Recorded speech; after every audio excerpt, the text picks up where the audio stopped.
Flawed villain is Bosnian. Call this white or whatever you like, but this isn't a particularly privileged ethnicity. American simplification of the world between white and people of color so silly. Open a book, blah, blah, blah. Yeah, so one, I don't live in the United States. I live in Canada. Two, I'm not white ethnically, but I'm white visually. And it doesn't take a whole lot to acknowledge there's privilege in that. I have fucked up family history from residential schools. There's generational trauma in my family because of what happened at residential schools. That being said, when I go out into the world, I am viewed as a white woman. When I tell people I'm Indigenous, people fight me on it. People argue me on it. People want to see a status card that determines the percentage of my blood that is Indigenous. Even though my family suffered from generations of trauma due to what was inflicted upon us, it doesn't matter. It especially doesn't matter to a lot of white people.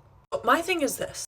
Is the history of her family probably not amazing? Has trauma? Yeah. But does she live in North America, where race has become black and white due to white supremacy? Yeah. Y'all are going to a bat for a woman who thinks that feminism isn't political, as if it isn't politics that makes the laws, that regulates women's bodies and people of color's bodies, as if the political system isn't what put my family in residential schools. So it's not that she's so privileged because of her Bosnian ancestry. She's privileged because she lives in North America and she can get away with saying stupid ass shit purely because she's white. And so women who are also white will rally behind her because of the system that is white supremacy that's built into everything, including your own thought process, including my own thought process. And how so? Because my family hid. They hid. The goal of residential school wasn't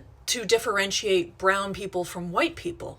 It had nothing to do with that. It was to assimilate, to get people to give up their culture and their heritage and dwindle down the numbers so much that people didn't identify with their ancestry. It was a cultural genocide. But the reality of it is, if you're a more dark-skinned Indigenous person and you go into a grocery store, you go into any type of store, you will be followed around because they're going to racially profile you and assume that you're trying to steal. Never happened to me.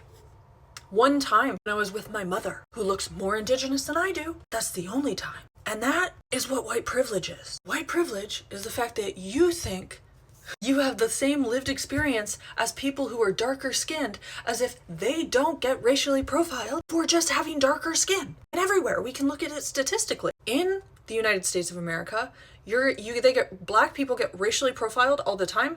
They get harsher sentences, longer sentences for the same crimes as white people. They make up more of the prison population because of those statistics. And in Canada, it's Indigenous people. Black women suffer more complications in hospitals because they're less likely to receive care. People assume they have higher pain tolerances. In Canada, Indigenous women get sterilized without their consent or knowledge when they go in for things like C-sections. We also have something in Canada called birth alerts. You show up to a hospital and you're having a baby, they call CPS on you, not because you've done anything, but because of the color of your skin. And that ain't gonna happen to you in North America because you're Bosnian. Because nobody's gonna look at a majority of people and go, that's a Bosnian person. They're gonna go, that's a white girl. The same way that I'm light-skinned enough that when people look at me, they say, that's a white girl. Me and white supremacy. Layla Saad, S-A-A-D, workbook on your whiteness. Just, it's great.